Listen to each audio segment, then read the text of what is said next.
Hi friends, welcome to chapter 8, supporting your ideas. This chapter is going to be a continuation on the discussion we started in last chapter, chapter 7, which is researching topics, finding appropriate sources and references. And now we're going to be talking about how to use those references and sources to support your ideas. And so in this brief lecture, what I would like to share with you is the various types of supporting materials to support our ideas using extended examples, brief examples, and hypothetical examples. Explain how to use examples effectively in our speech, and then we'll briefly touch on how to use statistics. Specifically, we'll look at the mean, the median, the mode, and what those are and what they actually measure. So supporting materials, supporting our ideas, we could use examples, we could use statistics, and we could use testimonies. So let's look at the examples. What are examples? Essentially, examples are a specific case to illustrate an idea. And so if you reflect back at the beginning of the semester, I shared with you that introduction video, the 3 keys to success. Now, the 3 keys to success, which is, having purpose, developing grit, and living your dreams. Those are very broad, abstract ideas. And so I used my own personal life and my personal journey through education as an example to help you understand what is purpose, what is grit, and what is truly living out your dreams. And so there are types of examples we can use within our speeches. They could be brief examples. They could also be extended examples, or they could even be hypothetical examples. So let's go ahead and take a look at some of the benefits and tips for using examples within our speeches. Well, one of the main benefits of using examples, it helps clarify ideas. It also reinforces our ideas. It can also personalize our ideas. So again, going back to that intro video, I shared with you those 3 keys to success. I gave my own example of my personal life to personalize, again, those broad abstract ideas. It helps make the speech vivid and textured.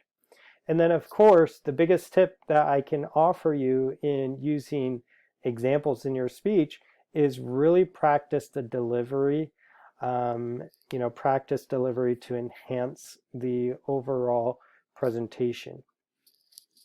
Okay, so let's look at brief examples. What are brief examples? Well, it's a specific case referred to passing to illustrate a point.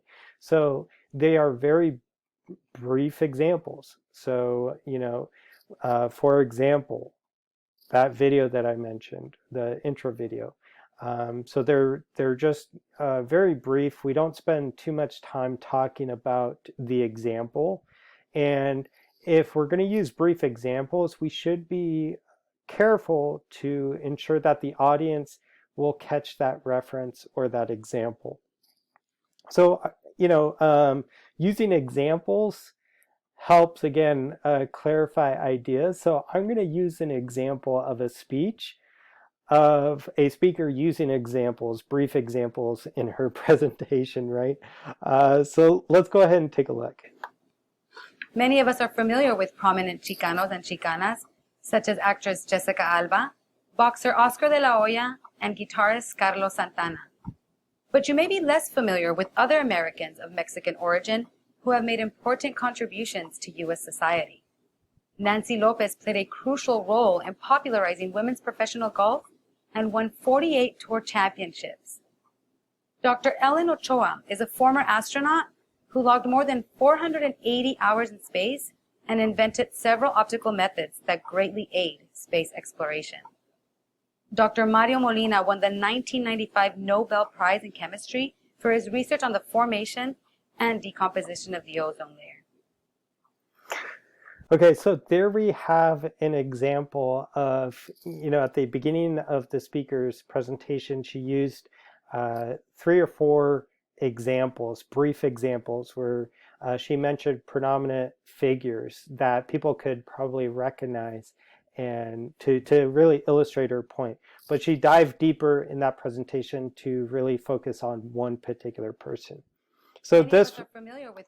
this would be an example of a brief example. You could use a lot of those specific instances in passing to support a particular idea. Let's go ahead and look at extended examples. So extended examples are stories, they could be narratives, an anecdote, developed at length to illustrate a point. And so they tend to be, again, an example, but more drawn out with more rich explanation. So let's go ahead and take a look at this example of using an extended example. One friend called him the funniest person I've ever known. Other friends called him a military hero. Everyone said that what happened to him was tragic. Curtis Gearhart was a lovable guy who grew up in Iowa and went to Des Moines Lincoln High School. Eager to serve his country, he enlisted in the Army right after graduation and served 2 tours of duty in Iraq. But when he came home to Iowa, he knew things were different. He felt guilty that fellow soldiers were losing their lives overseas, and every day he suffered blinding, excruciating headaches. So he went to a nearby VA hospital for help. They told him he'd have to wait 5 to 6 weeks for treatment. The wait was too much. The headaches and heartaches were too much. So one Monday evening, Curtis took his own life. Tragically, he became one of the 20 American veterans who commit suicide every day. So in this presentation, what we see is an extended example of someone's life building to that larger idea. And so that example personalizes the speaker's topic of, what she's going to be presenting about, maybe, veterans and mental health, right? And so this is, again, an example of an extended example. So consider using extended examples within your presentations to help provide texture, to provide more vivid accounts of your topic that you're going to be speaking about. So let's move on to hypothetical examples. These are examples describing fictitious situations to promote understanding, or we could use hypothetical examples to elicit some sort of emotional appeal. So we could say, imagine, right? Blah, blah, blah, blah, blah. Or imagine your feet are sinking in warm sand and the cold ocean is barely touching your toes, right? We could paint a picture for the audience. Now, obviously, hypothetical examples are fictitious, but they can promote understanding. So let's go ahead and take a look at this speech presentation. Imagine you're at the farmer's market. In front of you are ripe, red tomatoes, sweet and juicy and full of flavor. And on your left are bushels of fresh, leafy greens, packed with vitamins and minerals. Now, imagine you're at the supermarket. In front of you are dull, mealy tomatoes that have been treated with pesticides. And to your left, there are wilted heads of iceberg lettuce that have little flavor and even less nutrition. These are the choices we face when we go shopping. It's a choice between buying locally grown, organic produce and heavily treated factory produce. It's also a choice of our health. According to the British Journal of Nutrition, organic produce has more vitamins and minerals and fewer pesticides than traditionally grown produce. So once again, we see that hypothetical example. What was really interesting about this presentation is that the speaker is framing these examples. It's essentially framing the situation with 2 potential outcomes. You either buy the locally grown, organic, pesticide-free produce, or you go with that, factory-produced produce that's probably pumped with, pesticides and was genetically modified, that was growing in an unnatural environment. And so she's using that hypothetical situation of, imagine you're at the grocery store and you're faced with two options. Which option are you going to pick, right? And that's what she's going to probably try persuading us on. Yes, we got it. Okay, so statistical measures. When using statistics, these are different measurements of dispersion. So how data is dispersed over a natural bell curve, or how the data relates to each other. So observation. So when we talk about the mean, we're talking about the average value of the group of numbers. So typically when we talk about the average score, so let's say maybe at the end of the semester I say, okay, on average, everyone took the final exam and the average score was 80%, right? So how do we get the average? Well, we add up all the scores of 35 students and we get that total and we divide it by the number of students. That gives us the average score. So it's the average value. Now, the median is the middle figure in group once figures are ordered from highest to lowest. And so a lot of people get the mean and the median confused. Again, mean is the average. Median is just the center point of where the data is ordered from, highest to lowest or lowest to highest. Now the mode is the number of occurring most frequently in a group. So, let's say using that example of, students at the end of the final. So let's say, the mean would be 80%. That means I added up all the scores and divided that total by the number of students, and I got the average 80%. The median would be the middle figure in a group once figures are ordered from highest to lowest. And so what I would do to get the median is order the scores from lowest to highest. So let's say the lowest score was, let's say 48%. And then I would order from 48 all the way up to the highest. And let's say the highest score was, a 93, right? So we could take a look at the median. What would, between that range from 40, I think I said 43 to 93, what would be that middle number? How do we get that? And then the mode is the number occurring most frequently within a group. And so let's say that out of those scores, the most occurring number were students somewhere around these, the high 70s or 80s, right, to produce that mean score. And so this is all that these measurements of dispersion or statistical measures do. And so we have to be mindful, like you don't need to be, an expert in statistical analyses to understand this, but you should be able to clarify, are you speaking about the average? So on average, I use this example in class as sleep deprivation. So I read a study a few years ago that measured sleep deprivation on college campuses around the US. And they found on average, 70% of people on campus have sleep deprivation. And so, that explains why, students are falling asleep in class. People like me are not presenting coherent lectures. People are speeding around in the parking lot. And so sleep deprivation is a real issue on college campuses. And so that was the average. They took all those scores and got that average of 70%.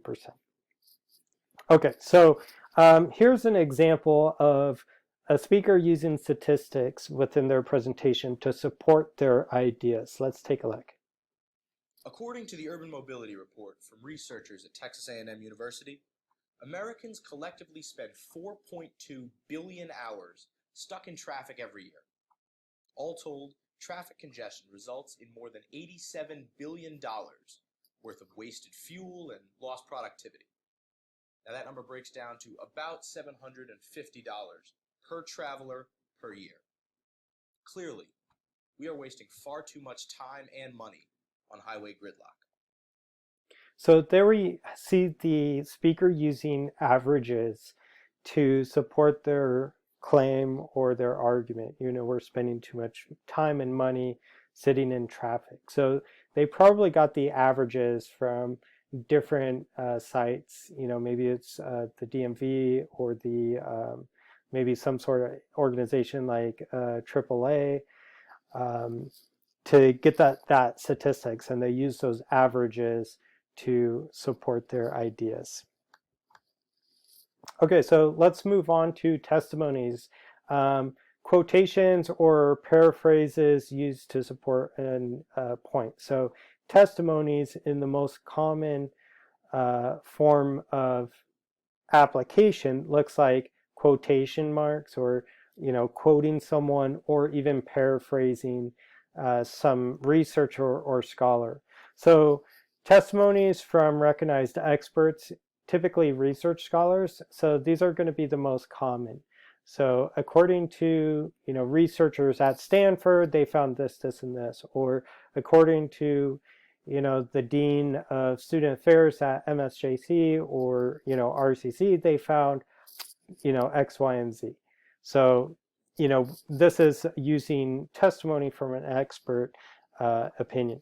Now, keep in mind, you could actually use expert testimonies or peer testimonies, and these are individuals who have lived experiences. So, think of like how news reporters always find someone to interview, and maybe someone who was in the area or saw the whole event. They become essentially a peer testimony.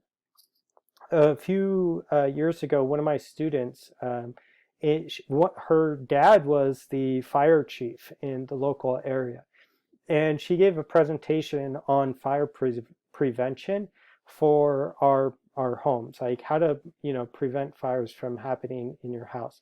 And so she interviewed her dad, who was the chief of police, and used that as one of her sources because she had access to an expert testimony. And so that was pretty cool to help that student with integrating some of those sources into her speech. So let's take a look at this speech using expert testimony. Our drinking water comes primarily from the pipes that carry water into our homes, offices, schools, and workplaces. It's hard to say exactly how many lead pipes are out there. A 2016 article in the Detroit Free Press explains that most cities didn't track the use of lead pipes historically. However, a recent study by Joseph Berry, an economist at Northwestern University, shows that around 6 million homes receive water through lead pipes. Another 81 million homes receive water through pipes with lead soldering and fixtures, which can leach just as much lead into the water supply as the pipes themselves. So there we go. That speaker is relying on expert testimonies such as researchers to back up some ideas or support the groundwork for maybe a persuasive speech or maybe even an informative speech. So here are some tips on using expert testimonies. Use quotes. You could paraphrase, but make sure that you're paraphrasing accurately and you aren't taking the person's words out of context. Use qualified sources, use unbiased sources, use identifiable sources. So when you are using supporting information in your speeches, a great thing to use are examples, testimonies, and what was the other thing that we just talked about? Oh yeah, statistics, right? So these are some things that you can use in your speech to support your ideas and lay the foundation for a very compelling speech. So that's it for this brief lecture. We'll see you next time.